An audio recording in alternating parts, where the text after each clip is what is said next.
Do you ever see someone experience success and then become less? During high school, I worked in a grocery store, and there was the manager left. I can't remember why, whether he moved to another job, whatever. But the assistant manager, who up until that time had been a nice guy, became interim manager. Interim manager. It was like I never even knew the guy. He went on a power trip. I'll never forget the Saturday morning, because I worked Saturdays, and I got there a half hour early, 8:30 a.m., like all the staff were. That we were all lined up waiting, and no one was there to unlock the door. Finally, the interim manager, formerly assistant manager, strutted up, and I thought for sure he'd say, "Oh, I'm sorry, guys. I'm supposed to set the example. Here I am late." No, just strutted up as if he owned the place. Unlocked the door and let us in. It's like he experienced success, interim success, as it turned out, and he became less. And it's not just in positions that we have. Esther, you'll remember the people in Edmonton, you'll know who I'm talking about fairly quickly here, who wanted to have a baby so desperately, and they couldn't have children. They tried medically different things, and we prayed with them. And finally they said, "What about adoption?" And we prayed with them about that, and I got involved with an adoption agency, and one adoption fell through, and it was such a crisis, but they rallied and they said, "We'll just keep praying for the right child for us to raise in the world." And I'll never forget that day. You and I had that little precious baby, along with a letter from the birth mom, and we went into their home, and they finally had their little baby. And they'd been faithful volunteers in the church musically for years. But we started to notice that we wouldn't see them that much, and finally we didn't see them at all. It's like we got our prayer answered that we were so desperate for, and it's like, later dudes and dudesses, later church, later Lord. It's not an unusual scenario, is it? Trouble or tragedy, when we're desperate for a job or for an answer to prayer, or we have a health need, or someone we love is sick, and we have a family need, then it's, "Oh God, I need you. Oh, I need you." And then when we go through seasons of life where all is going well, it can be like, "Well, God, don't really need you so much right now." Today I'm going to tell you about a time that happened to me. In my pastoral world, I was experiencing what people told me was success. And at that exact time, I saw a phrase in the Bible I'm going to show you today that hit me right between my spiritual eyes and set me straight. Now, I should mention that today it wasn't quite an opening, all those songs, When I get to heaven, I'm going to dance like Natalie. Anyway, today we begin a summer series where a lot of our pastors are going to be either interviewed or teaching, telling us about a scripture that got them through a tough time, and it'll really help you. Or else it was a turning point in their life. I'm going to tell you about three of mine. One this morning, I'm going to interview Pastors Dan and Steph about some of theirs and teach about theirs. Pastor Jessica is going to tell us about one of hers, plus she's going to be interviewing Pastor Stephen about one of his, and Pastor Matt's going to be interviewing himself. So we're going to see how God can speak to you through thoughts and words inspired by the Spirit that were written centuries, even millennia ago. And it's not going to be a case, though, "Oh, I was just desperate. I went to the Bible like a horoscope." Needed it to say something to me for that day? No, scriptures, people you're going to hear from that were in the scriptures feeding their souls, and then something stood out, became electric to their souls, and they got zapped. And they highlighted it. They bookmarked it because it was already bookmarked in their hearts. The phrase I'm going to show you today was bookmarked in my life at a time where success could have made me less.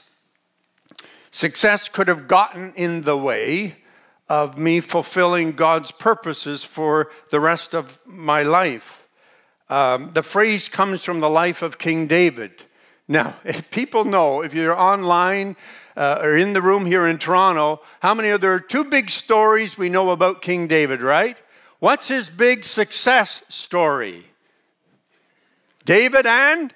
Yeah. What's his big failure story? David and? I mean, if you don't know anything else about David, people know those two stories. But the reality is that Goliath story, that success story was not a one-off for David. David was at his spiritual best whenever he faced adversity. Even as a teenager, he's out watching sheep when the prophet Samuel comes and knocks on his dad's door. His dad's name was Jesse, and says, God has sent me to select one of your sons as the future king of Israel. And so Jesse had 8 sons. 8 sons. He parades 7 of the 8 out before the prophet Samuel. And I was picturing it this past week because he walked by each one. Oh, sure, this guy's really tall and big. He's got to be the one. And then it's like, you know those game shows where they go, bam. Well, I was picturing this prophet Samuel going through all 7, bam, bam, bam, 7 times, bam. He says, do you not have any more sons? Yeah, but one's out babysitting the sheep, but basically he's not king material. He's out playing with a slingshot or playing his guitar. Don't miss it. Of the 8 sons, David was the one that was voted least likely to succeed by his own father.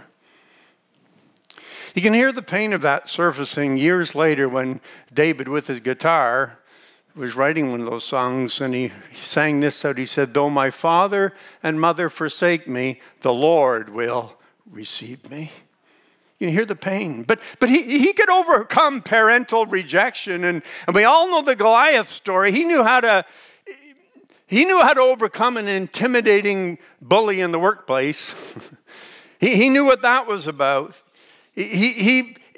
By the way, that slingshot practicing when he was alone sure came in handy, didn't it?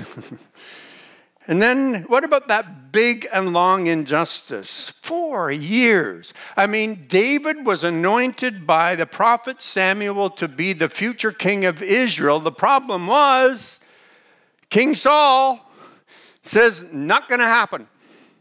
Not under my watch.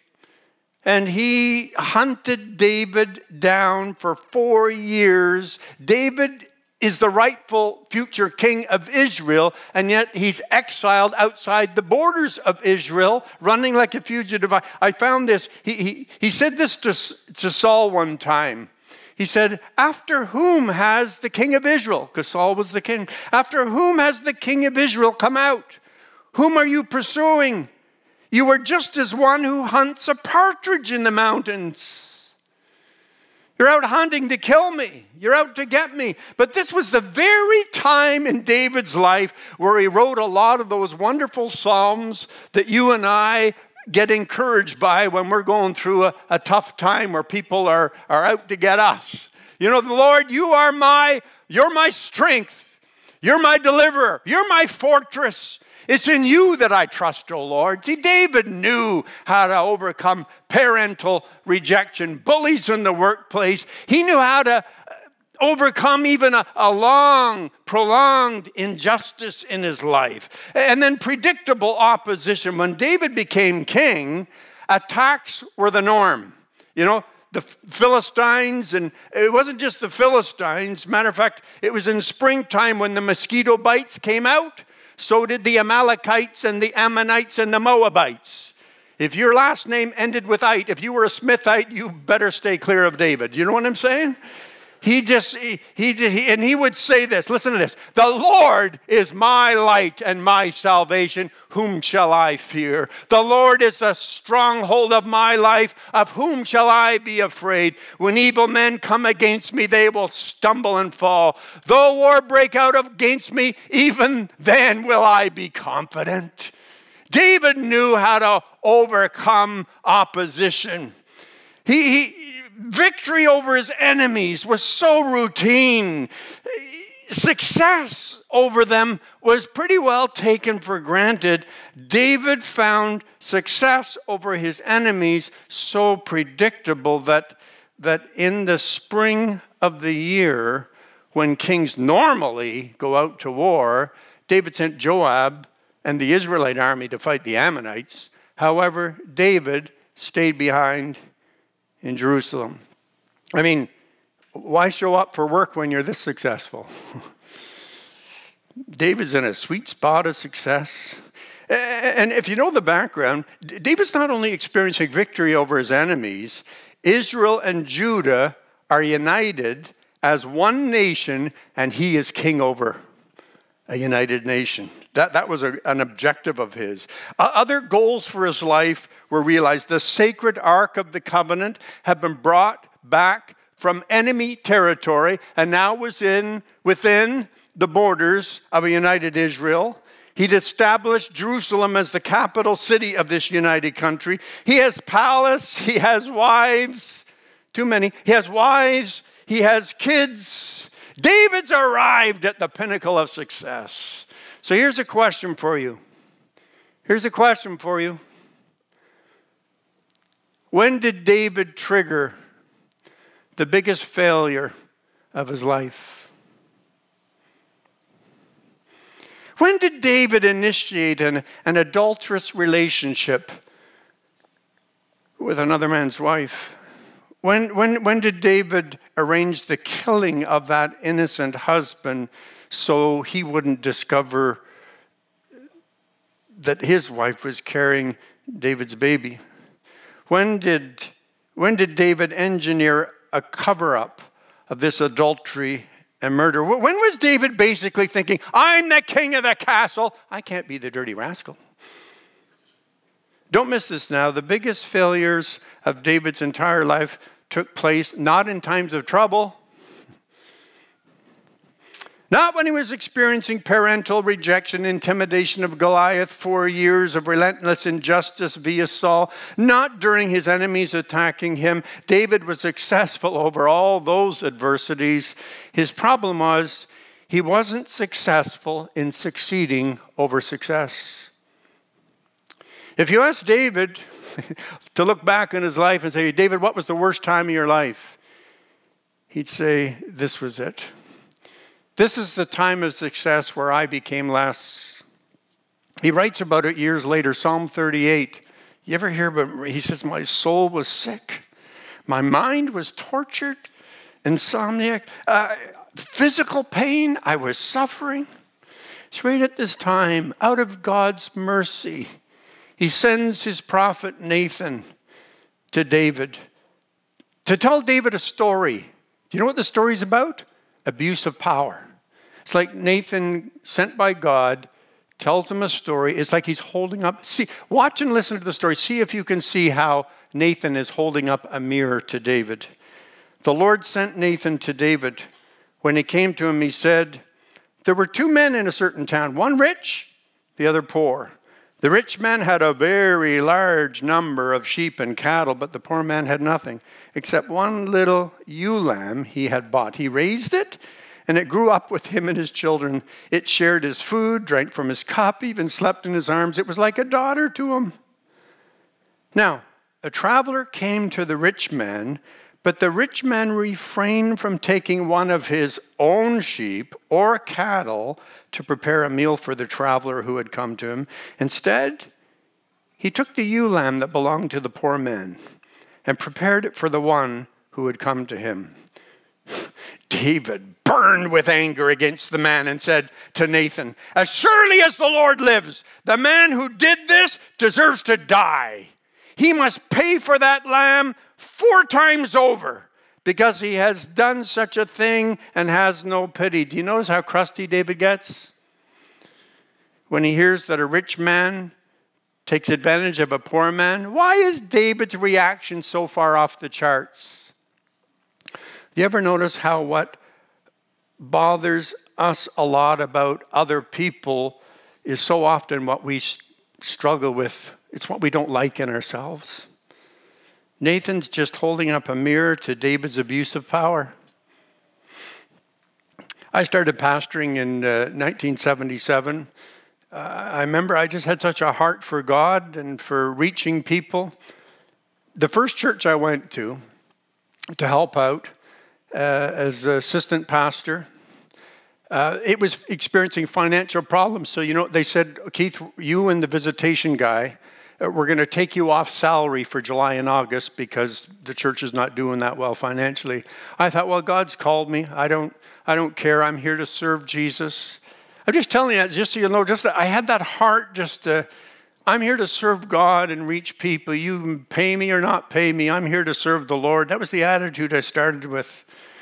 So many youth started coming to that church that it ended up being, we sort of thought it was a cool thing. There was only two sections like this and then a little balcony. And one whole section we'd make all youth. Just so many were coming to the Lord, and went to pastor in Edmonton, and that church doubled in size every 3 years. Do you know one summer I did 18 weddings? Because so many were coming to Jesus that were living together. And then they said, we want to follow what God's plan is for relationships. And so I did 18 weddings. You should have seen the babies I dedicated the next couple of years. Anyway, we just finished one building expansion, paid off our debt. We were in multiple services. In a time in Canada where they were non-existent or rare, we were planning another building program. I remember skipping vacations. I jumped to Ottawa. We helped the church overcome a situation where over $600,000 were stolen before we got there. We ended up going into multiple services there, and it was one of the top 10 missions giving churches in the fellowship that our church is a part of, the Pentecostal Assemblies of Canada. Mortgage burning service I did in both of those churches. Matter of fact, have you been out to the history wall yet? There's a picture there of me wearing a dress. Irish, I'd like to say. It was sort of a Scottish kilt. And Pastor Mulligan and I, if you see it out there by the cafe, my predecessor promised this church that if the mortgage was paid off, he'd come back and do the Highland Fling. The week before, he says, Keith, we're doing the Highland Fling. And so that's why that picture's there. But we paid off the debt, and it was such a healthy church to come to. We went into multiple services and experienced growth here in Toronto. I remember at our national Pentecostal Assemblies of Canada conference, I was introduced as the pastor at that time of the largest church in the Pentecostal Assemblies of Canada. I didn't know that until I was introduced. One pastor who attended our church worked at national office, and he said, Keith, where are you going to go from here? I thought, I'm happy. Why would I go anywhere? I began to think things I'd never thought of before. Because I was experiencing what everyone else told me was success. Began to think that maybe I had something to do with it.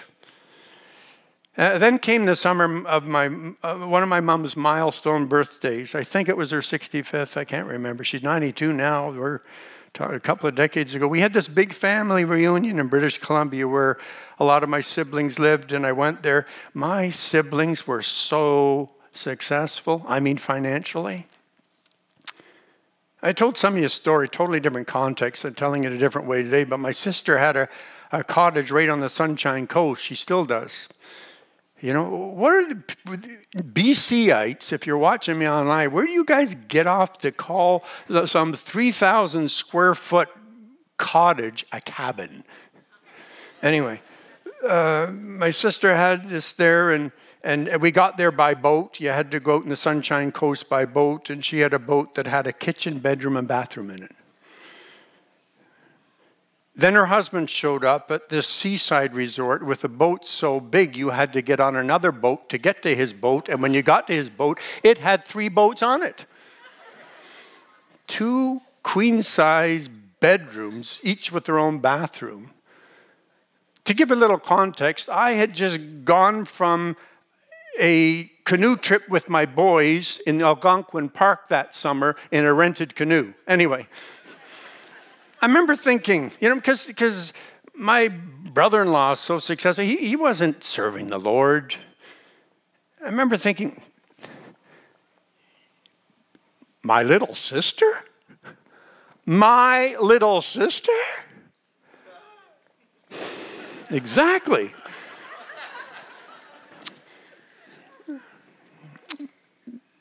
Other siblings there, so successful. I began to think, what if? I could do this. I could be successful at that. That summer I went to speak at a camp in Alberta. I'd been there many times before, and at camp one morning, because I was at the camp, but I had to come back here to this room in Toronto, and we continue a series that we had begun from the life of King David at that time. And I was studying to get ready to have a teaching for you from the very story that David overreacted to about the abuse of power. When I read verses that came next, I'm about to read to you, that hit me between the spiritual eyes like a stone from David's sling. They stunned me. So I pick up right where I left off. David overreacts. This guy should be killed. I always get a kick of it. He says, he should be killed. And then he says, or at least pay 4 times over. Anyway, how's a dead guy pay 4 times over? I don't understand. Then Nathan said to David, you are that man. You're the guy in this story.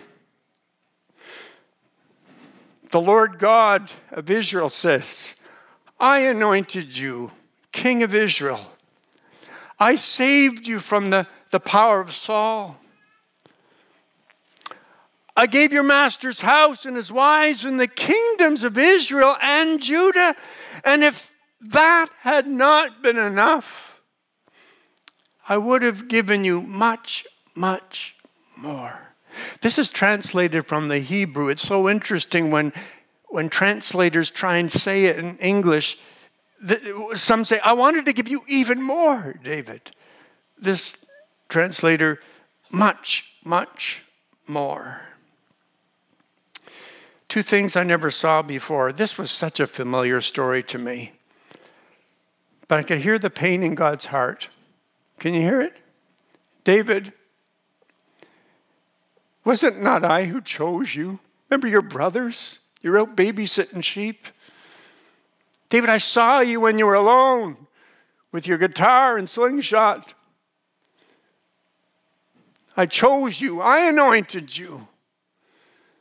I'm the one that allowed you to succeed Saul. I gave you the united kingdoms of Israel and Judah. You can just hear the pain in this parent God's heart. And he says, if that were not enough, David, I would have given you much, much more. I would have given you even more.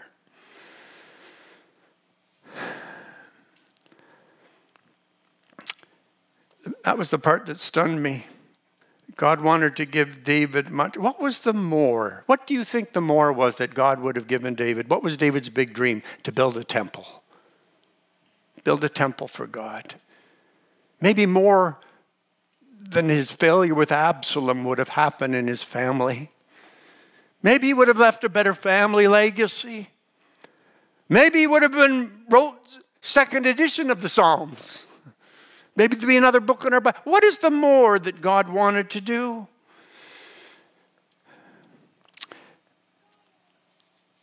The problem was that David handled adversity so well, but he did not do so well with handling success. That was a revelation for me. I remember being at Alberta Beach Camp and falling down on my knees at this, I don't often pray on my knees, but I just fell on my knees at this chair. And I just began to, I was just rebuked. I was corrected. And I just began to say, sorry, Lord, for thinking that success had so much to do with me. Lord, I humble myself because I want to do all the more that you want to do in my life. And I learned 3 lessons that I share with you, whether you're online or in this room in Toronto today, to share with you. Take with you these truths into your times of success. Here's the first one. Keep your armor on even when you don't see a battle. When kings normally go to war, David stayed behind in Jerusalem, which means he took his armor off. David assumed God will give us success. I don't even need to show up. I don't need to put my armor on.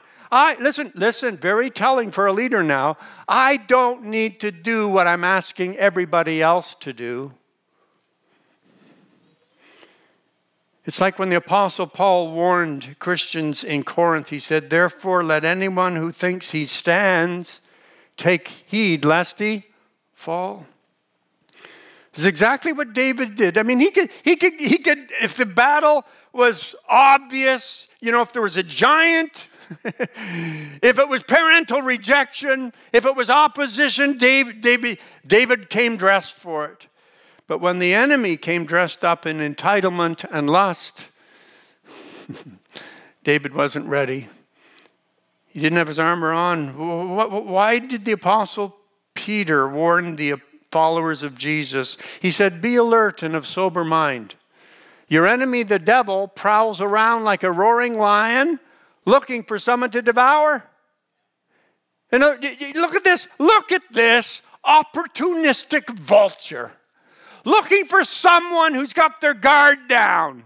Someone who's going through a tough time, a weak time, maybe a successful time, and they left their armor off. That's when he shows up.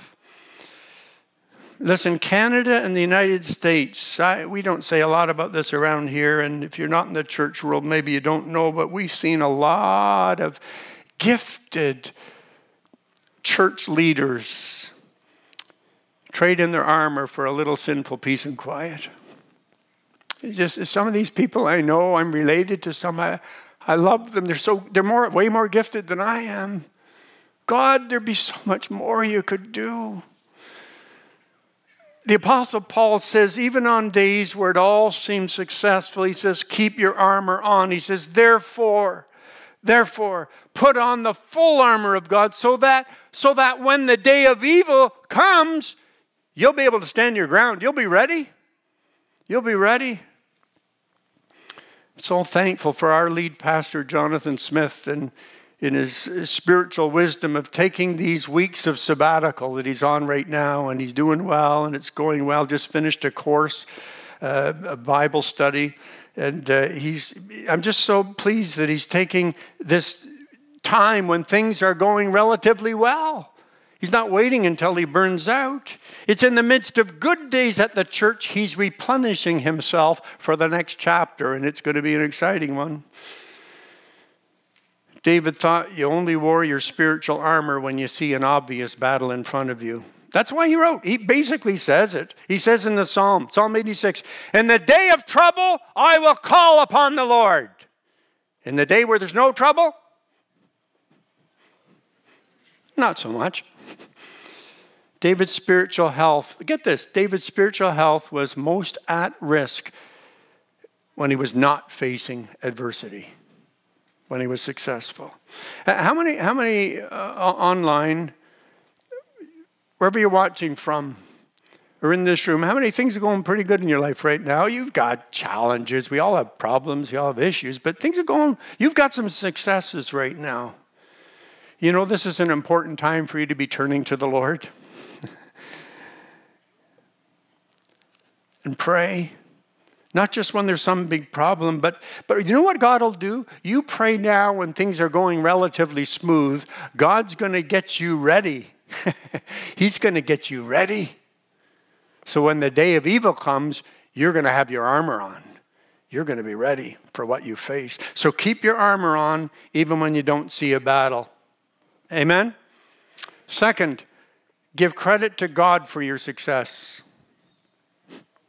God says to David, I anointed you. Have you forgotten?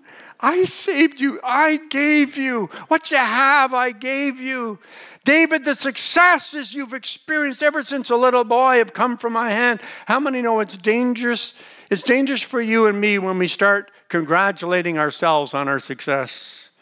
It's a dangerous day when we don't give credit where credit is due, because how many know all that we have or ever hope to be, we owe it all to Him. Listen to James. He says, whatever is good and perfect is a gift coming down to us from God, our Father. Oh, let's give credit where credit is due. Right on? And then third, get ready for God to do more. Get ready for God to do more. David, I wanted to do so much more. Why didn't God do more? Because David got in the way. David got in the way of the more that God wanted to do. Listen, here's an application for every one of us. Never forget this. You and I can miss the more because of the way we handle the already haves. I remember a turning point in my life when I read these words about God wanting to do more, but David not being in a place spiritually where he could handle more. And he had the armor off, and he wasn't recognizing success from God. And I remember that time, and I just began to put my armor on and humble myself and give more praise to God. I said no to what looked like an even better career opportunity.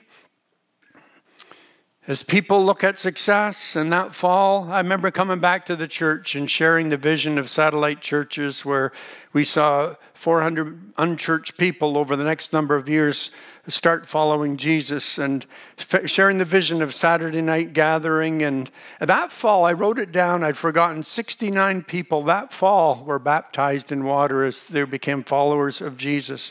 That was the time I called Pastor Jonathan in Nova Scotia to join our staff, and later we began discussing plans for expanding for the next generation. And God has been good. And not to mention that on the family front, our sons continue to, through the youth group and young adults, and they found their wives here. They're serving Jesus in the city of Toronto. I'm so thankful for that turning point. I felt as I prayed, maybe it's just me, and revisiting it, it became very emotional, but I don't know who I'm talking to today, that you're in a time of success and you're a bit vulnerable right now. Listen, I learned from the life of David what to do when you experience success by what David did not do. Keep your armor on. Keep your armor on even when you don't see a battle. Give credit to God for every success. And listen to me, get ready for God to do more. Pastor Jonathan reminded me recently of a phrase, and I thought, I'd forgotten all about it. And you know what? You'll understand now. It came right out of this time. Do you remember years ago, if you're around, I used to say, turn your arrival points into launching pads. Do you see it now? Turn your successes into more success. This turning point lesson in David's life about God wanting to do more is where that came from. Oh, dear one, listen to me. In your successes, God wants to do more. Listen to what he says through the prophet Jeremiah. He says this to us. Call to me, and I will answer you and tell you great and unsearchable things you do not know. You say, what about the New Testament? Okay, Ephesians says, now to him who is able to do immeasurably than all we ask or imagine, according to his power that is at work within us. So let's end the gathering this way. We're going to sing a song that says, Lord, I need you. Oh, I need you. And some of you that are joining this gathering online, you're going through some giant intimidation or health problems or issues right now. And you're saying, God, I need you. Oh, I need you. This song's for you too. But I'm going to invite people online and with me here. this can be unusual. But I'm going to invite people for whom things are going very well. You've got some successes you're experiencing right now. I want to invite you to put on your armor, even though you don't see a battle. To humble yourself and give God the praise for the good that's happened in your life. And sing this song, God, I'm in successful time right now, and I need you. Oh, I need you. Do you see it? Every hour, not just the hour of adversity, the hour of success. I need you. I need you. Lord, I come. I confess. In my success, I don't want to become less. I want to go for all the more that you have for me in my life. Right on? God, I want the more. Stand with me. Stand with me. When we come to this chorus, you say, well, I don't need, I've got not this big crisis right now. You may have something you're going through. You say, God, I need you. His eyes are on you. He sees you. You pray, he's at work. But I invite you, for those for whom there's some success, and the Spirit's already been speaking to your heart about what it is in your own life. When we come to that chorus, it says, I need you. Just humble yourself. Bring that success to the Lord. Keep your successes safe by walking in humility and say, Lord, I need you.